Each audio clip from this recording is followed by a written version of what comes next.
ఆదికాండం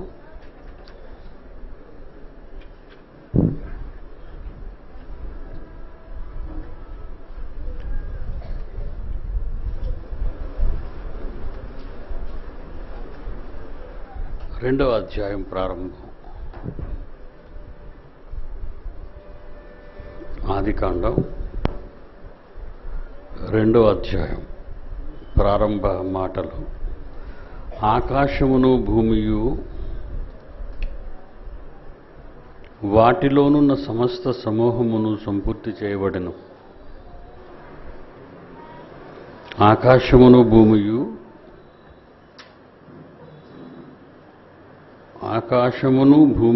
వాటిలో ఉన్న సమస్తము సమూహమును సంపూర్తి చేయబడను. దేవుడు తాను చేసిన తన పని 7వ దినములోగా సంపూర్తి చేసి,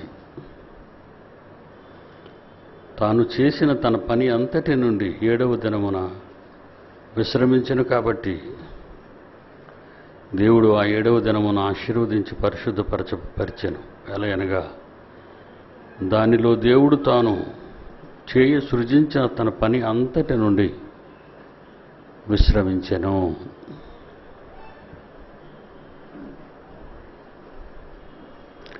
ఆకాశము భూమియు విశ్రమించెను. కాబట్టి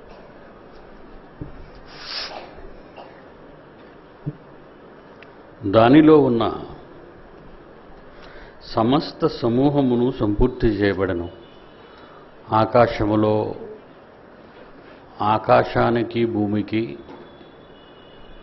ఆకాశము భూమి ఈ పదాలు ప్రయోగం ఎందుకు జరిగిందో, పైన ఆకాశం కనబడుతుంది కనుక, భూమి మీద మనం ఉన్నాం కనుక,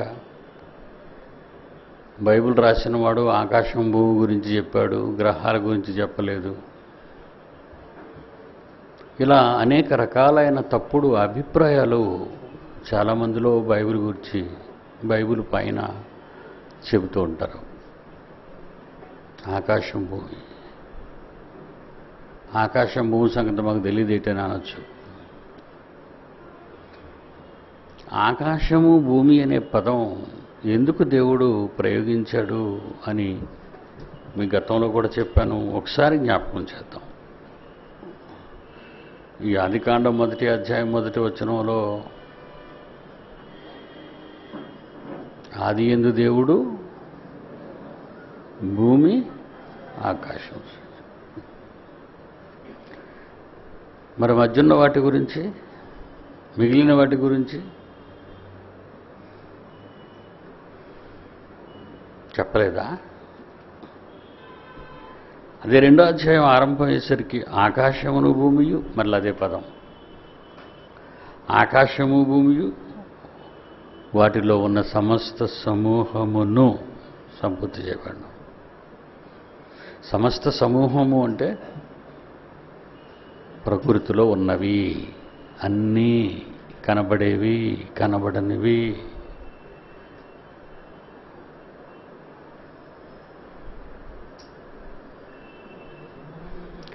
బజార్ తీసుకొచ్చేసాను అంటది భర్త కానీ భార్య కానీ. ఒకవేళ భార్య అయితే బజార్కి వెళ్ళి బజార్ తీసుకొచ్చాను.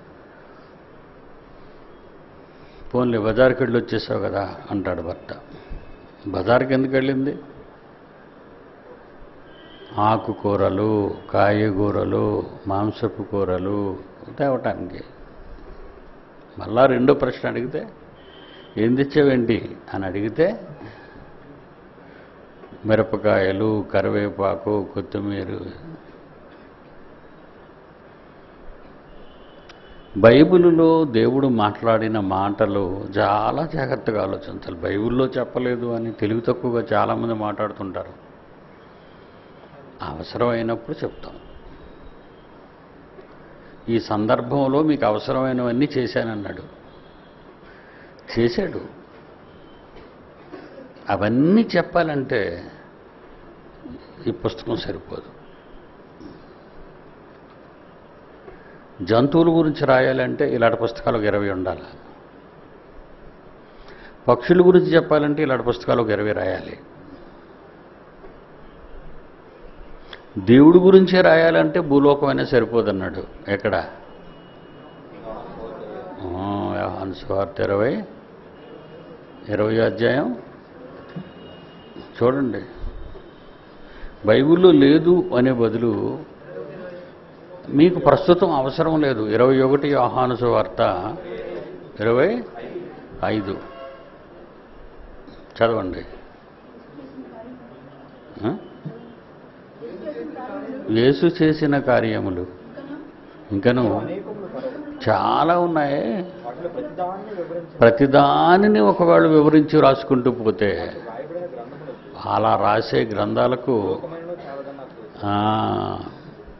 సముద్రాల్లో కూడా అలమరలు కట్టి వేసిన పుస్తకాలు పేర్చినా సరిపోదు. అంత మెటీరియల్ ఉంది దేవుడి గురించి రాయాలంటే. ప్రకృతి గురించి రాయాలంటే వీళ్ళు రాసిన పుస్తకాలు అంతా ప్రారంభ నాలెడ్జే రాశారు శాస్త్రవేత్తలు. ప్రారంభ జ్ఞానమే అంటే బడిలో గడితే ఏబిసిడీలు నేర్పించినట్ల ఎల్కేజీ స్టాండర్డ్ ఇప్పుడుకున్న శాస్త్రవేత్తలకున్న స్టాండర్డు. ఈరోజు శాస్త్రవేత్తలకున్న స్టాండర్డ్ ఏంటంటే ఎల్కేజీ స్టాండర్డ్ అంతే. దేవుడి గురించి చెప్పాలంటే చాలా ఉంది, సైన్స్ గురించి చెప్పాలంటే చాలా ఉంది, ప్రకృతి గురించి చెప్పాలంటే చాలా ఉంది. మరి అవన్నీ రాయగలరా? అందుకే ఏది అవసరమో దేవుడు నీకు అది చెప్పాడు. అంతేనా? నువ్వు ఊరికి వెళ్ళటం అవసరం. రైల్వే స్టేషన్కి వెళ్తావు, టికెట్ తీసుకుంటావు, నీ కోచ్లో కూర్చుంటావు, ఊరు వచ్చింది దిగిపోతావు. అంతేనా? అదేనా అవసరం? రైల్వే స్టేషన్కి వెళ్ళి టికెట్ కొనుక్కొని ఎన్ని చక్రాలు ఉన్నాయి, మొత్తం ఎన్ని కోచ్లు ఉన్నాయి, ఎన్ని దొడ్లు ఉన్నాయి, ఎన్ని పైపులు ఉన్నాయి, ఇవన్నీ నీకు అవసరమా? అనుభవించటానికి దేవుడు ప్రకృతిని కలిగించాడు, మర్యాదగా అనుభవించంతే. ఎక్స్ట్రాలకు వెళ్ళావు అనుకో అప్పడం అయిపోద్ది నీకు. కనుక బైబిల్లో లేదనుకో, బైబిల్లో లేదనుకోవద్దు. నువ్వు లేనిదేటో చెప్పు, ఎక్కడుందో నీకు చూపిస్తాను. ఇంతవరకు అనుకున్నారు వాళ్ళు. నేను పుట్టిన తర్వాత ఎవడో ప్రశ్న అడగడం మానేశాడు. వీడు మంచోడు కాదురా బాబు, ఏదైనా చూపించేస్తాడు, మనం అడ్డంగా దొరికిపోతాం. అడ్డంగా బుక్ అవడం అంటారు, విన్నారా పదం? అడ్డంగా బుక్ అవడం అంటే మంద 2 కోట్ల యూనివర్సిటీ, ఆడిది ఏమీ లేదు, యేసుప్రభు గొప్పడని చెప్పడమే. పోటీలోనే ఎప్పుడు మీరు ఏమంటారు? నా ఫోటోలో నేను ఛాలెంజ్ ఏమంటారు? నా ఛాలెంజ్ యుగాంతం మీద నా ఛాలెంజ్ మీరు ఏమంటారు? నాది 2 కోట్లు రా, నీది ఒక్క 2 నిమిషాలు యేసుప్రభు దేవుడు బైబిల్ గొప్పదని చెప్పాను. మంద 2 కోట్లు, ఆడిది మాటే కదా. మాటే కదా అంటే బైబిల్ గొప్పదని ఒప్పుకుంటాడేటాడు. ఒప్పేసుకుంటే 2 కోట్లు. ఎవడండి ఇంత పెద్ద చాలా ఏ బెట్టింగ్ అని ఎవడైనా పెట్టాడా ఇండియాలో? ప్రపంచంలో ఎవడ క్రికెట్లోనే ఇంత బెట్టింగ్ పెట్టాడా? మాటకి 2 కోట్లు. బిల్డింగ్ కాస్ట్ ఇది, ల్యాండ్ కాస్ట్ 3 కోట్లు, 5 కోట్లు మొత్తం. ఎవడైనా ఇంత బెట్టింగ్ పెట్టాడా? ఆడిదైతే ఇడిది 5 కోట్లు, ఆడిది 5 కోట్లు అయితే ఇడిది 5 కోట్లు, ఆడిది 10 కోట్లు అయితే ఇది 10 కోట్లు, ఆడిది 100 కోట్లు అయితే ఇది 100 కోట్లు, ఆడిది 1000 కోట్లు అయితే ఇది 1000 కోట్లు. మందే ఇడిది పావలా అయితే మంది 2 కోట్లు. అది బెట్టింగ్ అంటే. ఒక్క మీడియా వాడు రాలేదు. ఇది నిజమా అబద్ధమా? ఈ 4 గోడల మధ్య నేను చెప్తున్నమాట. యూట్యూబ్ ఏంటనేది ఛానల్, ఏదది యూట్యూబ్ అని ఒకటి ఉంటుంది నెట్లో, చూడండి. అందులో ప్రపంచంలో ఉన్నవన్నీ ఉంటాయి. TV5 ఉంటుంది, TV9 న్యూస్ ఉంటుంది, కొత్త సినిమాలు ఉంటాయి, రిలీజ్ అయ్యే సినిమాలు కూడా వచ్చేస్తాయి లోపలికి. ముందు అక్కడికి వెళ్ళిపోతాయి అవి. ప్రపంచంలో ఇప్పుడు కొత్త సినిమాలు ఏదైనా రిలీజింగ్ డేట్ వేసారు అనుకోండి, మీరు అందులో నుంచి డౌన్లోడ్ చేసుకోవచ్చు సినిమాని. అలాగ అన్ని న్యూస్ ఉంటాయి. ఈరోజు మీరు చూడండి యూట్యూబ్లో TV9 లేదు, TV5 లేదు, న్యూస్ ఛానల్ అనేవి లేవు. పీడి సుందరరావు ఛాలెంజ్ దాని నిండా కనపడుతుంది. మనదే పెట్టేశారు, నాదే పెట్టేశారు మన పిల్లలందరూ నెట్లో. మన పేరే, మన ఛాలెంజే. ఎందుకంటే ఎవడు రాలేదు కదా. ఎవడు రాలేదంటే వీడు గట్టోడేరా అని. ఎందుకంటే మన 2 కోట్లు, ఆడది 5 పైసలు. ఆడ 5 పైసలకే భయపడిపోతున్నాడు. ఎందుకంటే ఏమైపోవాలి వీళ్ళంతా, మీడియా వాళ్ళంతా ఏమైపోవాలి, చావాలి, ఇంట్లో పడి చావాలి. అందుకే భయం. అందుకే నా జోలికి రారు, తెలుసు కదా మీకు, నా జోలికి రారు, భయం కదా. మీరు చెప్పండి, లే టీవీ 9కో TV5కో ఫోన్ చేయండి. మీరేం చేయొద్దు, వాడికి ఫోన్ చేసి ఇలా పిడి సుందర గారు మీ గురించి పాప వెళ్ళలేకపోతున్నామండి మిమ్మల్ని అంటుంటే మాకు చాలా కోపం వచ్చేస్తుందండి, ఏంటి మీరేం స్పందించడం లేదా అంటే టక్కన కట్టేస్తారు అంతే. హలో హలో హలో ఇటు అడిగి వినపడలేనట్టు. ఇంతగా ఎవడన్నా చెప్తాడా? ఇది రోషన్ అనమనండి మీడియా మీద. మరుసటి రోజు ముఖ్యమంత్రి స్థానం ఖాళీ అయిపోద్ది.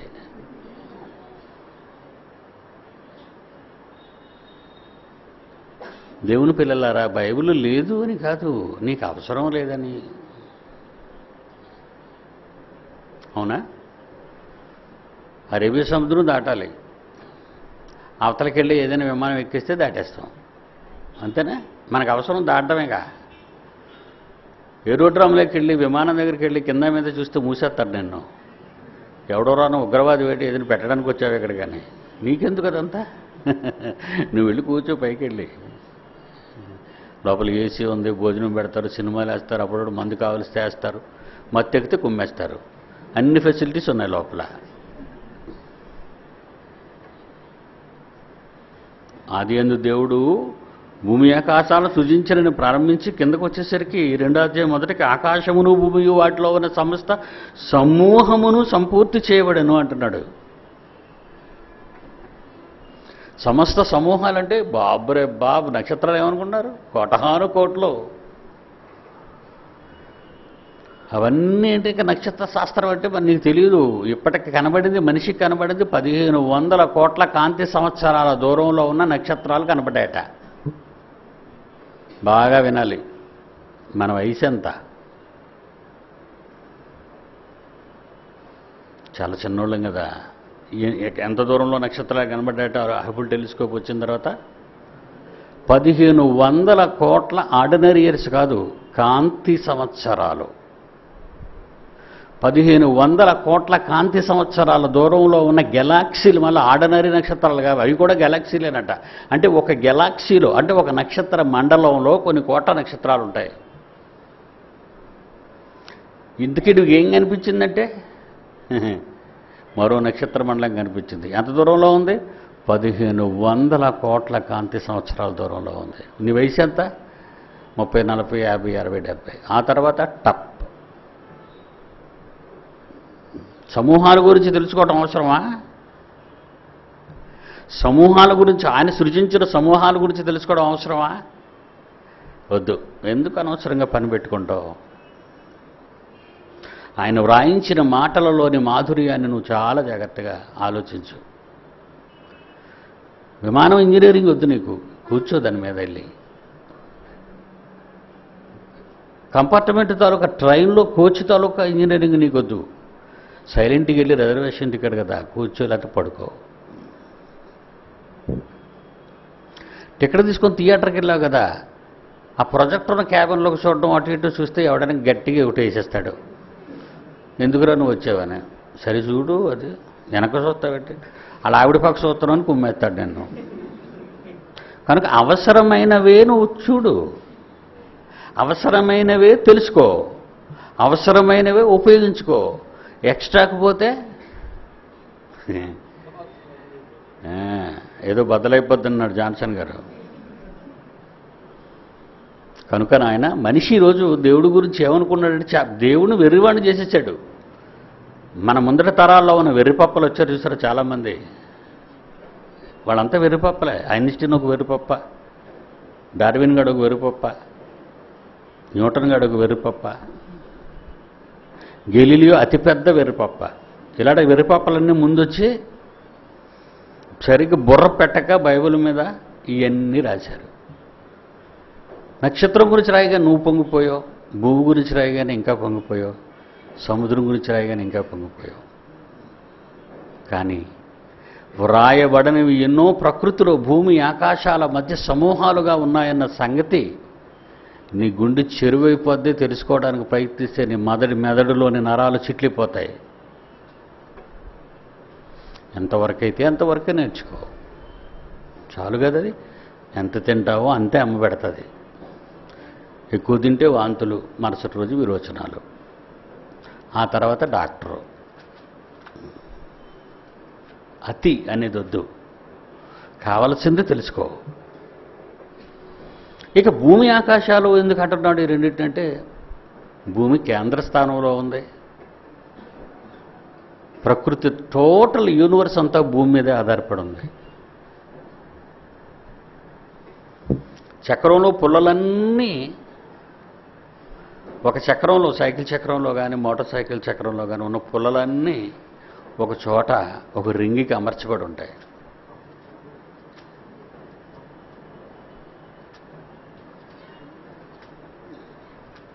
అన్ని పుల్లలు ఉండాలా? ఉండాలి. పైనున్న రిమ్కి కిందనున్న అబ్బుకి కనెక్షన్ ఉండాలా? ఉండాలి. పైనున్న ఆకాశానికి కిందనున్న భూమికి కనెక్షన్లు ఉండాలి? ఉండాలి.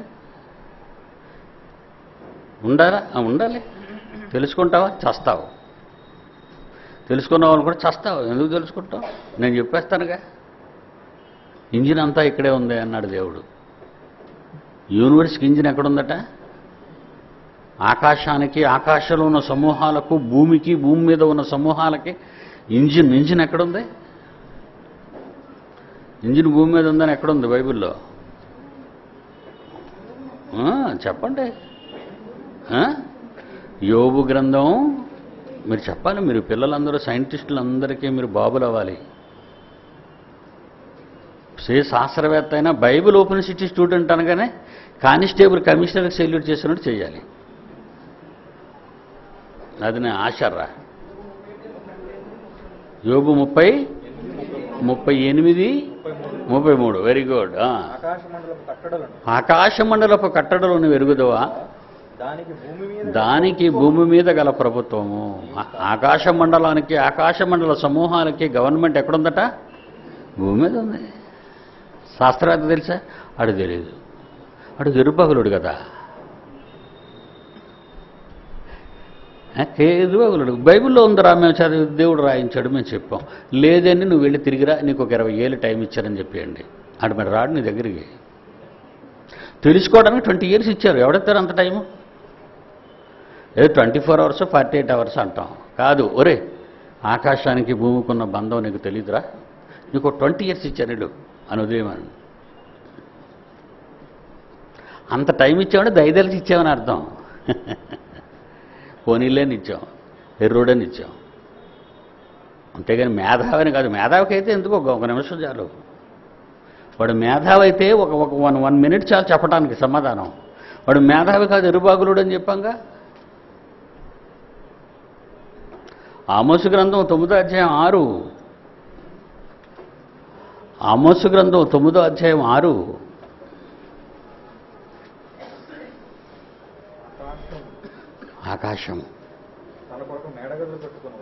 ఆకాశంలో తన కొరకు మేడగదులు కట్టుకునేవాడు. ఆకాశ మండలానికి భూమి ఎందే పునాదులు ఉన్నాయి. భూమి మీద పునాదులు ఉన్నాయా? అసలు భూమికే పునాదులు లేవనుకుంటుంటే మనం వండరు కదండి. వండర్. అసలు భూమికే పునాదులు లేదు. గాలిలో తీరుడుతున్న బంతి దీనికి పునాదులు లేడు అనుకుంటున్నారా? పవర్ అంటే అదే. పవర్. చిన్నప్పుడు ఎప్పుడైనా చెరువులకు కానీ, నదులకు కానీ, సముద్రానికి వెళ్తే ఏం చేస్తాం? పాస పోసుకుంటాం కదా. పాస పోసుకున్నప్పుడు కొంతమంది ఆడుకుంటారు. నేను ఆడుకున్నాను చిన్నప్పుడు. పాస పోసిన దగ్గరల్లా చక్కటి ఉండలా తయారవుద్ది. అది తీసి పక్కడు కొట్టినంత వరకు మనశ్శాంతి ఉండదు. అదొక ఆట చిన్నప్పుడు. ఆ రోజు ఆనందం మళ్ళీ జీవితంలో ఎప్పుడు రాదు. ఆ రోజు మనం అనుభవించిన ఆనందం మళ్ళా మన జీవితంలో ఎప్పుడు రాదు. అదొక ఆనందం. ఎలాగొచ్చింది? తడి వల్ల వచ్చింది. అక్కడున్న ఇసుక రేణువులన్నీ మామూలుగా ఉన్నప్పుడైతే ఇలా ఉండచుట్టగలవా దాన్ని? నువ్వు చేతితో తడి తగలకుండా ఆ పొడిగా ఉన్నటువంటి ఇసుక రేణువులన్నీ ఉండజేయగలవా నువ్వు? చేయలేవే. చెమ్మ రావాలి. చెమ్మ వస్తే అంత ఆ చెమ్మ దాన్ని అలా పట్టి ఉంటుంది. డ్రై అయిపోతే ఫస్ట్ ఎగిరిపోద్ది. అమ్మ చూడు ఏడుస్తుంది, నిద్రలేచినట్టుంది. ఆలోచించారా? కూర్చొని ఆయన వాళ్ళ అమ్మగారు ఉన్నారా? నువ్వు వెళ్ళు నాయన, వెళ్ళు. ఏనాయనా దేవుడు ఏమన్నాడు చూడండి ఇక్కడ 9:6లో, ఆకాశమందు మేడగదులు కట్టుకున్నవాడు ఆకాశ మండలానికి భూమి యందు పునాదులు వేయువాడు ఆయనే. ఇంకా వేయలేదనుకున్నారా? భూమి పునాదా? ఇసుక రేణువుగా రేణువుగా రేణువుగా రేణువుగా ఉన్నప్పుడు పునాదేది లేదే. అందుకే ఉండవలేదు. పునాది కావాలంటే చెమ్మ రావాలి, అది దాని అర్థం. పునాది రావాలంటే తడి రావాలి. తడి పునాదా మరి కాదా? తడి పునాది కదా. కొన్ని లక్షల ఇసుక రేణువులు ఒకే చోట ఉండగా కూర్చబడ్డాయి. దానికి పునాది తడి. మరి భూమికేది? పునాది అనగానే నీ మొహానికి రాడ్లు కోలములు కావాలి. పునాది అంటే నీ బుర్రకు అదే తెలిసి ఎరుబాగులుడు కనుక నువ్వు కొట్టుకుని పేకమేటల గురించి ఆలోచిస్తున్నావు, కానీ దేవుడు కట్టిన విశ్వం గురించి ఏ రోజైనా ఆలోచించావా? 164 అంతస్తులు కట్టాడు బర్జు దుబాయ్లో. దుబాయ్ రాజు చివరికి అది ముగించలేక అమ్ముకున్నాడు డబ్బు దబ్బి రాజుకి. వెళ్తున్నాను రేపు చూడడానికి. దాన్ని చూడడానికి వెళ్తున్నాను అనుకోకండి మీరు. మన పిల్లలు అక్కడ ఉన్నారు, వాళ్ళ గురించి వెళ్తున్నాను. ఆ దరిద్రాన్ని కూడా చూసి వచ్చేస్తాను. ఎందుకంటే ఇలాగ ఒకరోజు కట్టుకునే బాబిలు అయిపోయారు వాళ్ళు. బాబిలు అంటే తారుమారు. ఎందుకు తారుమారు అయ్యారు వాళ్ళు? తారుమారు తక్కడమారు ఎందుకు అయ్యారు? ఆకాశం అని అంటే శిఖరాన్ని కట్టి పేరు తెచ్చుకుందాం అనుకున్నారు, అన్పాపులర్ అయిపోయారు. వీళ్ళకదే. అందుకే ఒకసారి అడుగు పెట్టి వచ్చేద్దాం, ఆ దెబ్బ తినక ముందు ఒకసారి చూద్దామని. మీరు చూసి పొంగిపోతారు, నేను చూసి కుంగిపోతాను. ఓరి రేద వల్ల ఎంత డబ్బు ఖర్చు పెట్టేశారా, ఎంత డబ్బు ఖర్చు పెట్టేశారా. షేక్ అయిపోయాడు. బుర్రా షేక్ అయిపోయింది. ఏదో చేస్తాడు మతిశలించి. అంత అవసరమా? 154 అంతస్తులు అవసరమా?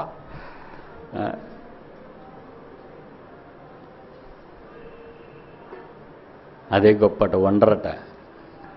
ప్రపంచంలో వండరట. అసలు భూమి మీద పునాదులు ఉన్నాయని, అసలు పునాదులు లేని ఈ భూమండలాన్ని ఆకాశంలో చూస్తుంటే ఈ మ్యాచ్కి ఏ రోజైనా ఆలోచించావా? ఇది నీకు పట్టదు, ఇది నీకు పట్టదు. నేర్చుకోవాలి. ఎక్కడ?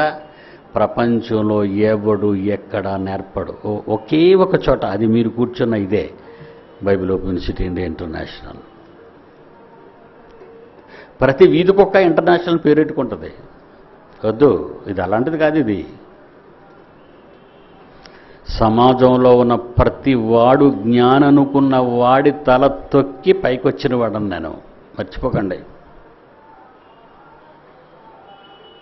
చరిత్రలో ఇప్పటి వరకు నా ముందు నిలబడినవాడు కానీ, పోటీకి నేను నిలబడతాను అన్నంత వరకే వచ్చారే తప్ప నిలబడేవాడే కనబడలేదు. కారణం భయం. అది దగ్గర ఉన్న సబ్జెక్ట్ ఏముంది? భూమి ఆకాశము, భూమి భూమి ఆకాశము, భూమి ఆకాశము, ఆకాశము భూమి, భూమి ఆకాశము, ఆకాశము వచ్చి ఇంతే గల కనబడ్డాయి అనుకున్నారు మీరు. ఈ రెండింటి మధ్య ఉందనాయన మొత్తం అంతా శాస్త్రం. వాటిలోకి వెళ్తే మనకు అనవసరం. ఎందుకంటే మన బ్రతుకు కాలం చాలా తక్కువ. ఉన్న నేలే గ్రహాలలో 3వది, అతి చిన్నది.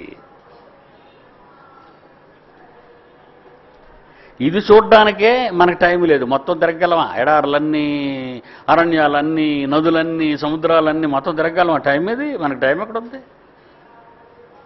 మన జీవితకాలం సరిపోదు. భూమి మీద ఉన్న దేవుడు చేసినవి చూడడానికే మనకు టైం సరిపోదు. మన వయసు సరిపోదు. అది దాని అర్థం. మన వయసు సరిపోదు. ఇక యూనివర్స్ గురించి చూడాలంటే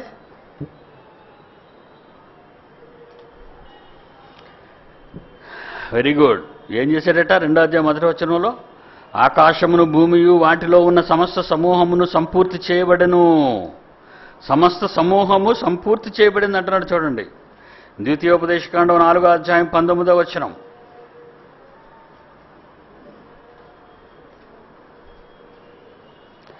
ద్వితీయోపదేశకాండం 4వ అధ్యాయం 19వ వచనం. సూర్య చంద్ర నక్షత్రములైన ఆకాశ సైన్యమును చూచి మరులు కొల్పబడి నీ దేవుడైన యెహోవా సర్వాకాశము క్రిందనున్న సమస్త ప్రజల కొరకు పంచిపెట్టిన వాటికి నువ్వు నమస్కరించి వాటిని పూజించకుండా ఉండాలని నువ్వు బహు జాగ్రత్తగా ఉండు. చూసారు చెప్పాడు. సూర్యుడు దండం పెడతావా? నక్షత్రాలకు దండం పెడతావా? ఆ మధ్యలో వాటికి దేనికైనా దండం పెట్టుకొని కూర్చుంటావా నువ్వు? అవి ఏం చేస్తాయో తెలుసా? పంచిపెట్టాను. అవి నేను మీకేం చేశాను? పంచిపెట్టాను. కృష్ణదేవరాయల కాలంలో రత్నరాశులు, వజ్రాలు, మాణిక్యాలు, బంగారం వీధుల్లో పోగులేసి అమ్మారని చరిత్ర చెప్పడం కాదురా సన్నాసి. కృష్ణదేవరాయల కాలంలో బంగారమును వజ్రాలు రోడ్ల మీద అమ్మారా? పోగులేసి ఉన్నాయా? నువ్వు నమ్మావా? ఏవా పోగులు? మరో కృష్ణదేవరాయలు రాలేదా? ఈ దేశంలో పుట్టిన కృష్ణదేవరాయలు లాంటి వాడు మరొకడు లేడా? రాళ్ళు కుప్పలేసిన వాళ్ళు లేరు. ఎందుకంటే ఈవేళ రోడ్డు వేస్తామని రాయేసి మరుసటి రోజు ఇంకో లారీ వచ్చి ఆ ఎత్తుకి వెళ్ళిపోద్ది. తెలుసా మీకు? పంచాయతీలో ఒక రోడ్డు వేయాలంటే జిల్లా నుంచి రావాలి ఫండ్ డబ్బులు. ఆ రోడ్డుకి ఎంత అవుతుంది? 10 లక్షలు. 10 లక్షల శాంక్షన్ అయిపోగానే ఈ రోడ్డు మీద ఒక 20 కుప్పలు కనబడుతుంది. ప్రతి ½ కిలోమీటర్కి ఒక కుప్ప ఉంటుంది. 2-3 రోజుల తర్వాత కుప్పలు ఉండవు, రోడ్డు వేయరు. అంటే కుప్ప తీసుకెళ్ళిపోరు వల్ల. రోడ్డు వేసేస్తామని చెప్పారు, పేపర్ వరకు రోడ్డు వేస్తామని చూపించారు, ఆ తర్వాత రోడ్డు అయిపోయింది అనేసారు. రోడ్డు అదే గొయ్యులు, హైదరాబాద్ అదే గోతులు. వర్షం వచ్చిందంటే హైదరాబాదులో ఒక రోడ్డు ఉండదటండి, పొరలు వేసిపోతాడు. కాగితం మొక్కలతో వేసాడా, మట్టితో వేసాడా, తారును రాయినా? అది నిజంగా తారైనా ఉమ్ముతాడా? నీళ్ళకి లెగిసిపోయింది తారుతో అంటుకుంటే ఎవడు నమ్ముతాడంటే? నీళ్ళకే లెగిసిపోయింది తారా. నీది కృష్ణదేవరాయల చరిత్ర. ఆ రోజు బంగారం మాణిక్యాలు రోడ్ల మీద రాసులుగా వేస్తే ఈరోజు రాళ్లే కనబడటం లేదు. అంటే ఒక కృష్ణదేవరాయలు లేడనమాట, అలాంటి క్యారెక్టర్ ఉన్నవాడు. ఈరోజు కృష్ణదేవరాయలు కనబడితే ఎక్కడ దొక్కేశాడని ఆడిని కూడా ఎత్తుకెళ్ళిపోతారు. కిడ్నాప్ చేసి ఎక్కడ ఏందో చెప్పంటాడు. పంచేశానన్నాడు. ఏం పంచాడట? బంగారాన్ని కాదు, వజ్ర వైడూర్యాలను కాదు. ఏం పంచాడట మీకు? ఏం విసిరాడట మీకు? మళ్ళా చదవండి. 4వ అధ్యాయం 19వ వచనం ద్వితీయోపదేశకాండం. సూర్య చంద్ర నక్షత్రములైన నక్షత్రాలు అంటే ఏమనుకున్నారు మీరు? నక్షత్రము 4 అక్షరాలు అనుకున్నారా? ఈ భూమి కంటే ఎన్ని రెట్లు పెద్దదో తెలుసా? ఒక నక్షత్రం 13 లక్షల రెట్లు పెద్దది. ఒక నక్షత్రంగానే ఏమని మన పక్క వచ్చిందంటే మనం అయిపోయినట్టే. 13 లక్షల రెట్లు పెద్దదంట భూమి కంటది. అప్పుడప్పుడు ఆస్ట్రాయిడ్లు వచ్చేస్తున్నాయంటారు చూసారా? ఎప్పుడో 30 ఏళ్ల క్రితం ఒక ఆస్ట్రాయిడ్ వస్తుంది, 2007లో గుద్దేస్తుంది, భూమి ఉండదు అన్నాడు. అప్పుడప్పుడు చెప్తుంటారు, ఏం న్యూస్ లేక ఏదో న్యూస్ చెప్పాలి కదా. నాసా వాళ్ళు రోజుకి తిని తొగ్గుంటున్నారు అక్కడ. ఏదో ఒకటి చెప్పకపోతే బాగోదు కదా, ఏదో న్యూస్ చెప్పాలి. ఆస్ట్రాయిడ్ వచ్చేస్తుందా, సూర్యుడి నుండి కిరణం వచ్చేస్తుందా, సూర్యుడి నుండి సునమి వచ్చేస్తుందా, ఏమీ లేదు. న్యూస్ అండి అది. ఏదో ఒకటి చెప్పాలి కదా. మరి 100 కోట్లు పెట్టుకున్నాడు న్యూస్ ఛానల్లో. ఈ బోకులందరూ ఇలా ఛానళ్ళు పెట్టి అమాయకులను ప్రజలను అడ్డదారిన పట్టేస్తున్నారు, భయభ్రాంతులు చేస్తున్నారు వీళ్ళంతా. ఏదో ఒకటి చెప్పాలి న్యూస్. ఏం చెప్తారో న్యూస్ అంటే అది కాదురా, చెడిపోతున్న సమాజాన్ని మంచి మార్గాన నడిపించే న్యూస్ చెప్పరా ప్లీజ్. చెప్పడం మిడ్ నైట్ మసాలా అంటాడంతే.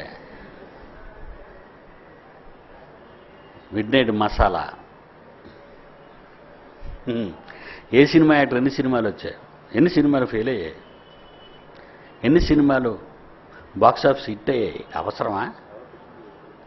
ఎవడ పుట్టినరోజు? ఆడి పుట్టినరోజు, ఆ హీరో పుట్టినరోజు ఎప్పుడు, ఈ హీరోయిన్ పుట్టినరోజు ఎప్పుడు, ఇది ఎవరితో పోయింది, అది ఆడేవాళ్ళతో పోయాడు. ఇవన్నీ మీకు అవసరమా?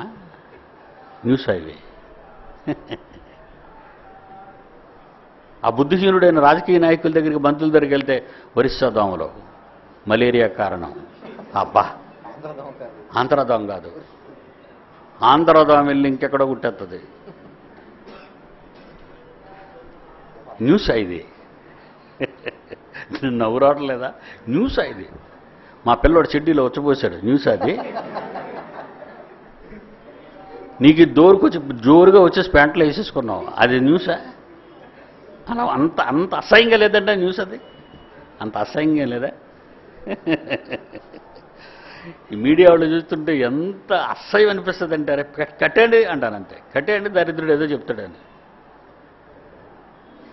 ఏదో చెప్తాడు ఆడికి తోయక, నీకేమీ తోయకు, నువ్వు అని చేస్తావు. శుభ్రంగా ఏమీ తోయలేదు కనుక ఆనందంగా తిని తొంగవచ్చు కదా నువ్వు నీ మైండ్ ఖాళీగా ఉంటే నిన్ను పట్టుకోలేము కనుక ఏదో నీకు తొయ్యాలాడు. తొయ్యరా. ఓ 10,000 టీవీ, నెట్ కనెక్షన్ ఒక 100 రూపాయలు, ఏదోడు దోసుకున్నంత వరకు నీకు మనశ్శాంతం. టీవీ చూడకపోతే నిద్ర రాదండి.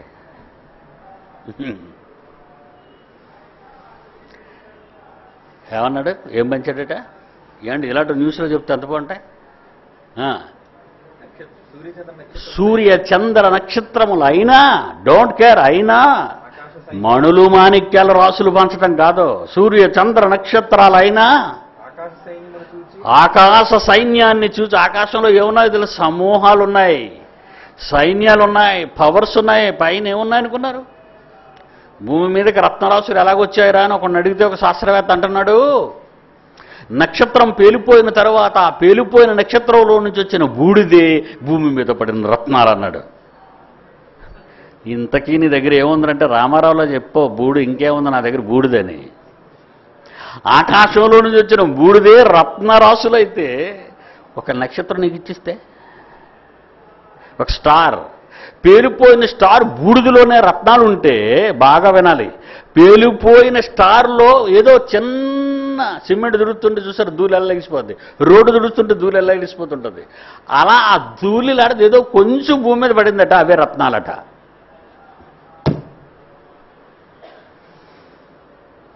సూర్య చంద్ర నక్షత్రములైనా అన్నాడు. చూడండి నీకు పంచడానికి ఎలా పంచాడు ఆయన.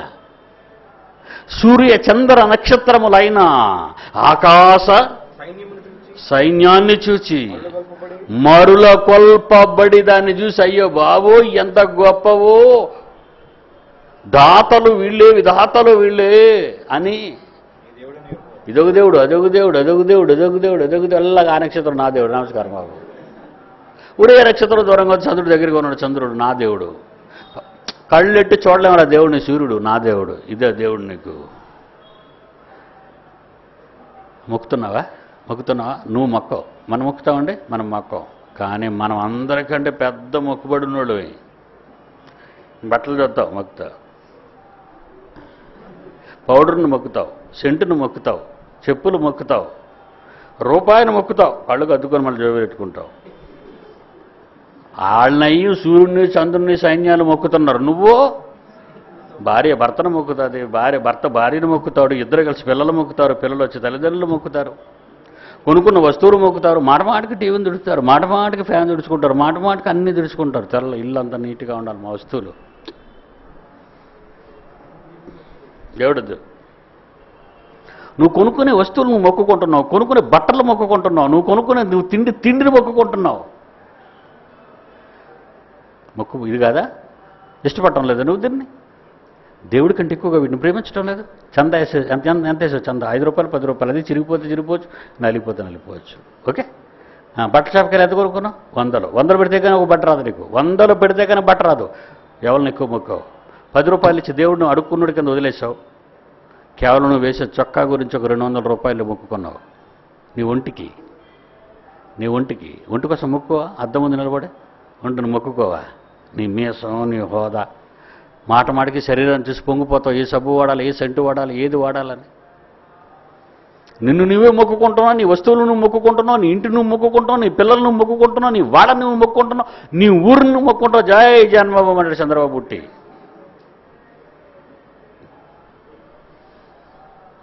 ఇంకా వాళ్ళు ఇస్రాయేలు వీళ్ళ కంటే గొప్పోళ్ళు, నక్షత్రాలు మొక్కుకుంటున్నారు వాళ్ళు. వీళ్ళు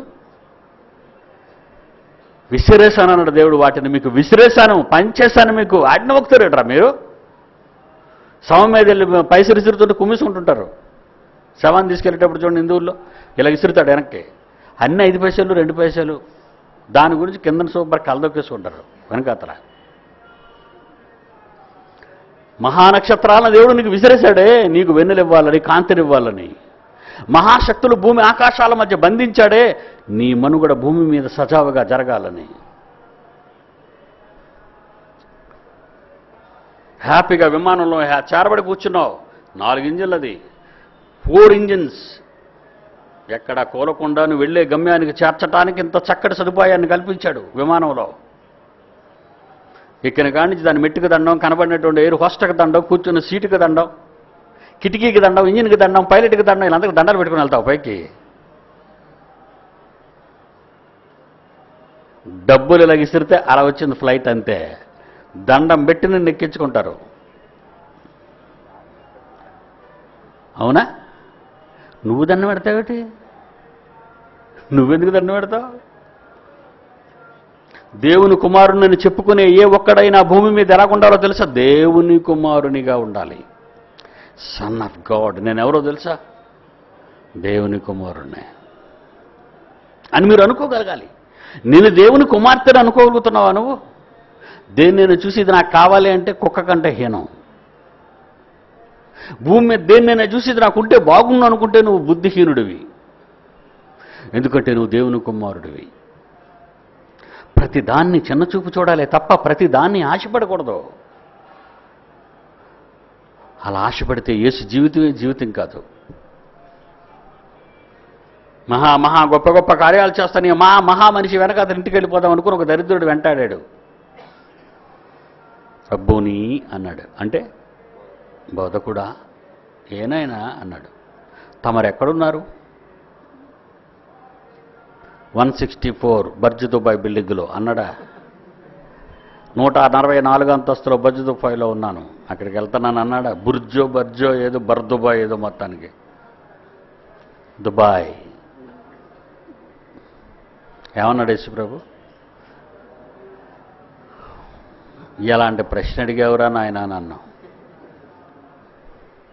నన్ను శోధనలో పెట్టడానికి ఎలాంటి ప్రశ్న అడిగావు? మీ ఆవిడ అందంగా ఉందా ప్రభు అని అడిగితే అసలు పెళ్ళి కాని వాడికి ఆవిడ అందంగా ఉండి అడగడం ఏంటి?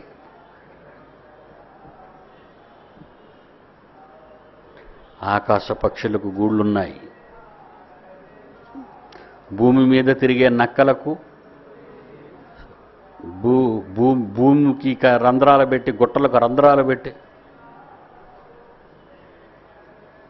రంధ్రాలు ఉన్నాయి వాళ్ళకి, వాటికి ఆకాశ పక్షుల గూళ్ళు, నక్కలకు బొరియలు ఉన్నాయి. నాకు మాత్రం తల వాల్చుకోవటానికి స్థలం లేదు. లేదంటే కలిగి ఉన్నది ఏదియో ఆయన లేకుండా కలుగలేదు కదా. ఆకాశ మహాకాశాలు నక్షత్ర రాసులు పుట్టడానికి కారణం ఈయనే. ఆయన లేకుండా ఏదీ కలుగలేనప్పుడు ఆయనకి ఏమీ లేదంటాడేంటి? ఆ ఉన్నవన్నీ ఏమీ కావని. అదండి ఆయన చెప్పిన మహాజ్ఞానం. ఆ ఉన్నవన్నీ ఏమీ కావు, ఉండని వాటి కోసం నువ్వు ఆరాటపడటం అనేది ఎంతవరకు సబబు చెప్పండి? నీటిలో వచ్చే నీటి బుడగను నువ్వు అలాగే చూడాలనుకుంటే పొరపాటు, పేలిపోద్ది. అందుకే ఏమీ లేదన్నాడు. కనుక భూమి మీద మనకేముంది చెప్పండి? ఏమీ లేదని చెప్పాలి. ఎక్కడుంది?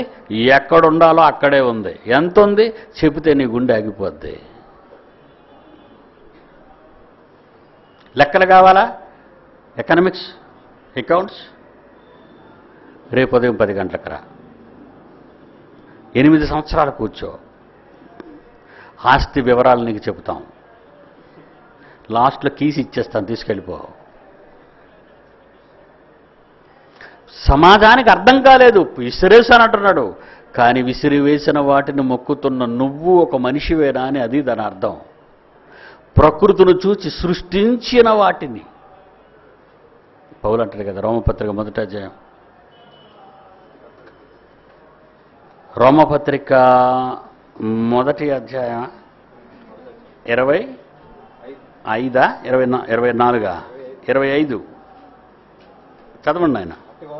అట్టివారు, రోమపత్రిక 1వ అధ్యాయం 24, అట్టివారు సత్యమును, బైబిల్ని, వాక్యాన్ని, దేవుణ్ణి అసత్యానికి మార్చేసి సృష్టికర్తకు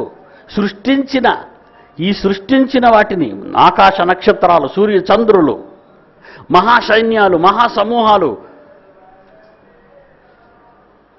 సృష్టికర్త ఆయన, సృష్టికర్తకు ప్రతిగా సృష్టమును పూజించి సేవించిరి.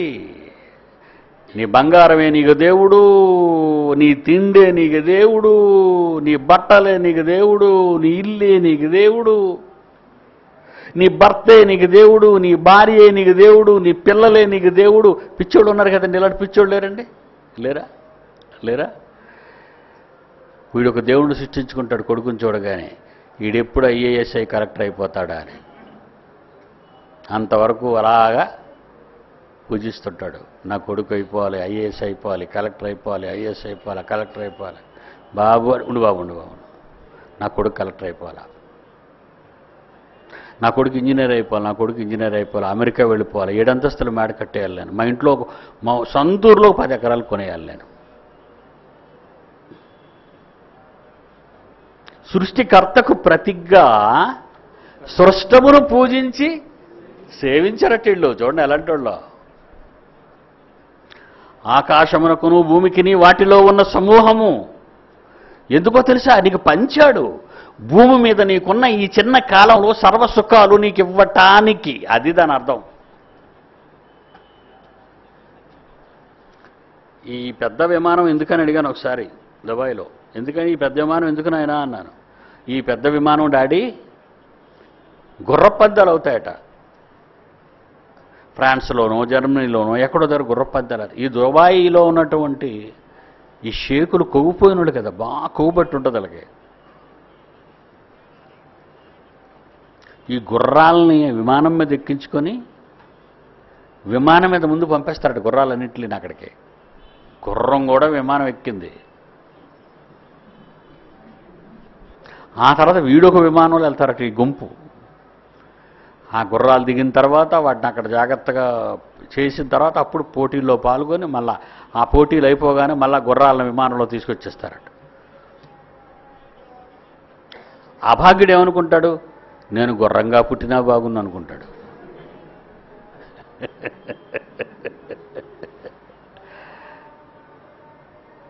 ఒక మోస్తరు తెలివైనడు అనుకుంటాడు నేను షేక్గా పుట్టినా బాగుండేది అనుకుంటాడు. నువ్వేమనుకుంటావు? ఈ ఇద్దరు పిచ్చి వేధవాళ్ళు ఇలాగ పుట్టకుండా ఉంటేనే మేలు అనుకుంటావు. అలా అనుకోవాలి మీరు. మనం దేవుని పిల్లలం, దేవుని కుమారులు మనం. సృష్టికర్తకు పదిగా సృష్టాన్ని పూజించే తెలివి తక్కువ వాళ్ళం కాదు మనం. సృష్టాన్ని పూజిస్తావా? 3.5 కోట్ల కారు వచ్చిందట. ఎన్ని కోట్లు? 3.5 కోట్ల కారు. అవసరమా? 4 చక్రాలది ఏదున్నా పర్వాలేదు మనకి. అదే కారు జాబితాకు చెందింది. అందులో ఎక్కేవాడికి ఒకే గుండె, 2 కళ్ళు, 2 చెవులు. ఈ 4 చక్రాల మీద ఉన్నవాడికి అదే. అవసరానికి ఆర్టీసీ బస్సు ఎక్క 6 చక్రాలు తిరిగి సంతృప్తితో ఆనందించు. గమ్యం చేరుకోవడం ముఖ్యం, కానీ ఎన్ని చక్రాల మీద ఎక్కావనేది కాదు, ఎంత ఖరీదైన దాని మీద వెళ్ళావనేది కాదు. కడుపు అనే గుండం ఉంది. ఆ గుండంలో చికెన్ వేసినా అవసరమే, మటన్ వేసినా పొంగిపోద్ది, బిర్యానీ వేసినా పొంగిపోద్ది, గింజన్నం వేసినా నిండిపోద్ది. ఏది వేసినా నిండిపోద్ది, చివరికి నీళ్ళు వేసినా నిండిపోద్ది, ఇసుక వేసినా నిండిపోద్ది. బెత్తడి నాలిక రుచుల కోసం కళ్ళ ముందు ఎర్రగా మసాలాలతో కనబడిన ఆహారం అవసరమా? సంతృప్తి పడాలని మనకుంటే ఎక్కడైనా ఎప్పుడైనా ఎలాగైనా తృప్తి పడిపోతాం. అది మొట్టమొదటి క్రైస్తవుడు నేర్చుకోవాలి. ఏ స్థితిలో ఉండనో సంతృప్తి కలిగి ఉండ నేర్చుకొని ఉన్నాను అన్నాడు పౌలు. చూడండి, ఫిలిప్పీలకు రాసిన పత్రిక. అపోస్తలుడైన పౌలు ఫిలిప్పీలకు రాసిన పత్రిక. కలిమిలో, లేమిలో, బాగా తినటంలో, వస్తువులు ఉండటంలో, అయినా అదే పుస్తకమా? 4వ అధ్యాయం ఫిలిప్పీలకు రాసిన పత్రిక 11వ వచనం. నాకు కొదువు కలిగినందున నేను ఇలాగ చెప్తున్నానని మీరు అనుకోకండి. నా విషయంలో మీరు ఏమనుకుంటున్నారో నాకేమీ లేదు, మీరేం సరిగ్గా పంపలేదు, నాకు సరిగ్గా లేదని నేను అంటం లేదు. కొదువ కలిగి ఉండినందున నేను ఈ విషయం నేను అంటం లేదు. నేను ఏ స్థితిలో ఉన్నాను ఆ స్థితిలో సంతృప్తి కలిగి ఉండ నేర్చుకొని ఉన్నాను. దీన స్థితిలో ఉండనెరుగుదును, సంపన్న స్థితిలో ఉండనెరుగుదును. ప్రతి విషయములోను అన్ని కార్యములలోనూ కడుపు నిండి ఉండుటకును, ఆకలి కొని ఉండుటకును, సమృద్ధి కలిగి ఉండుటకును, లేమిలో ఉండుటకును నేర్చుకొని ఉన్నాను.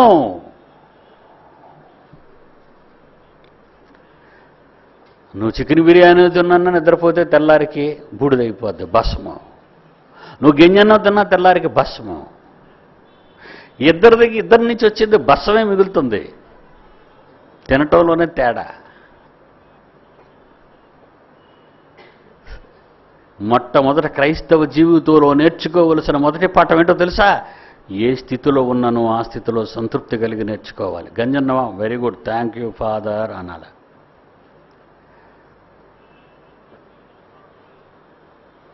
కలిమిలో కానీ లేమిలో కానీ ఉన్నప్పుడు కానీ లేనప్పుడు కానీ ఎప్పుడైనా మనం ఒక్కటే.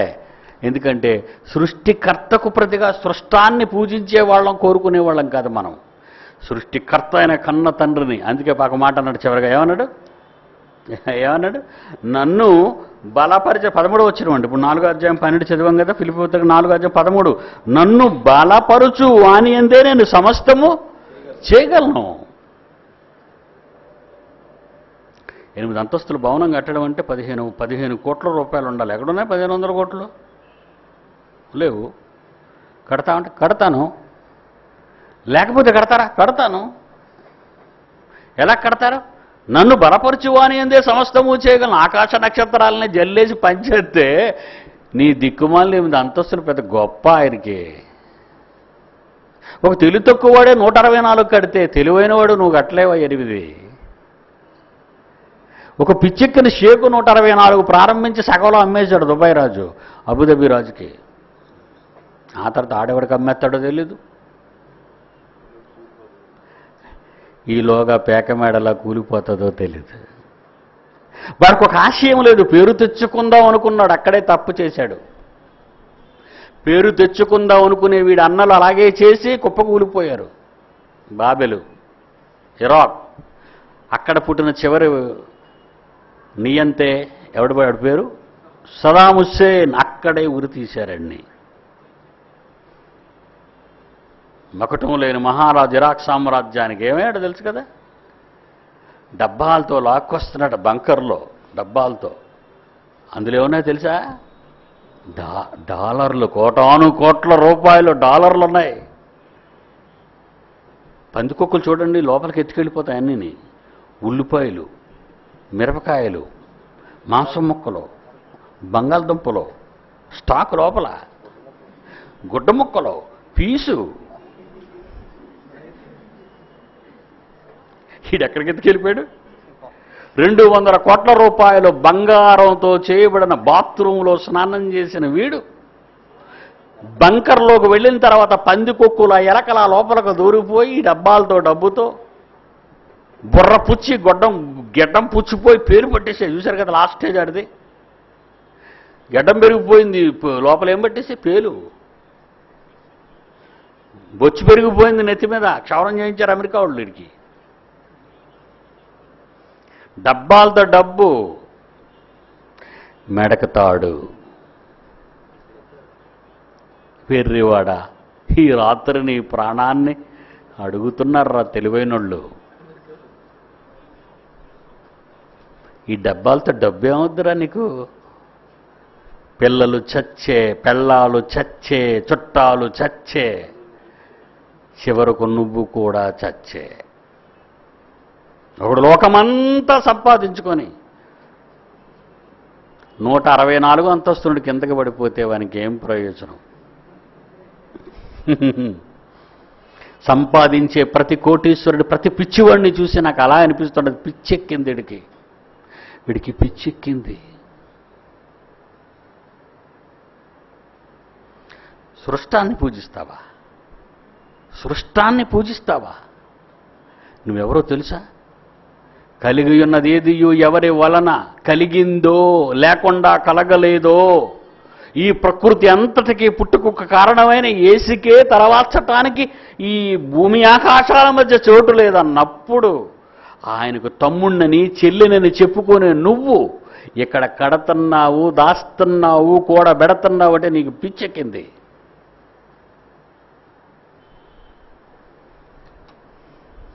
కీర్తన గ్రంథం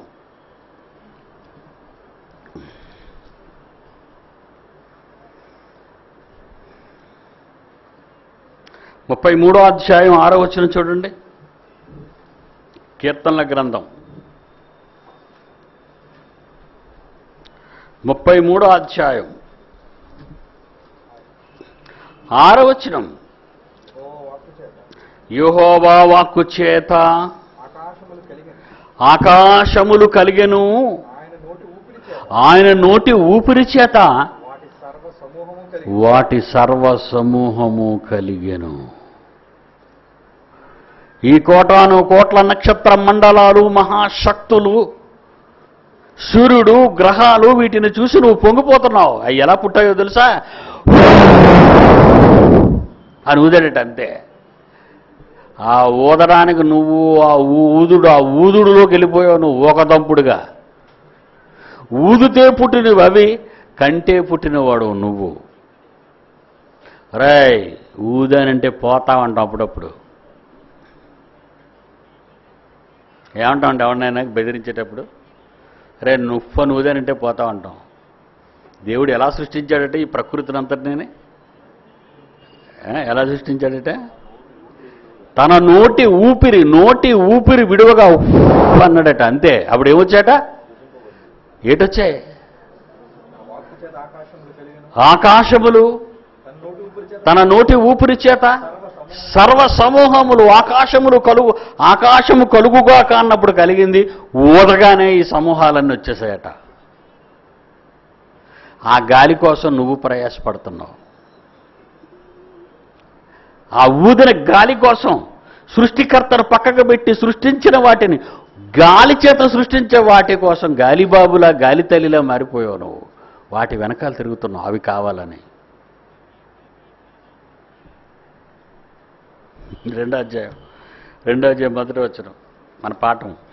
ఆకాశమును భూమియు వాటిలో ఉన్న సమస్త సమూహమును సంపూర్తి చేయబడెను. మన కోసమే కదా ఇవన్నీ మన కోసమే. మనం ఎవరి కోసం? తండ్రి కోసం. మరి నువ్వెవరి కోసం? తండ్రి కోసం. ఎవరి కోసం బ్రతుకుతున్నావు? మరి ఎవరి కోసం బ్రతుకుతున్నావు? ఎవరి కోసం చదువుకుంటున్నావు? ఎవరి కోసం పెళ్లి చేసుకుంటున్నావు? దేవుని కోసమా? కాదు. ఆయన మాటలో నమ్మక సృజింపబడిన వాటికి దాసుడవై సృష్టాన్ని మొక్కుకుంటూ కోరుకుంటూ నీ బ్రతుకు కాలాన్నంతా, నీ ఆయుష్కాలాన్నంతా నువ్వు నమ్ముకున్న వాళ్ళ కోసం, నిన్ను నమ్ముకున్న వాళ్ళ కోసం బ్రతుకుతున్నావే తప్ప నిన్ను నమ్ముకున్న నీ తండ్రికి ఏం చేశావు? ఏం మిగిల్చావు? ఆలోచించు.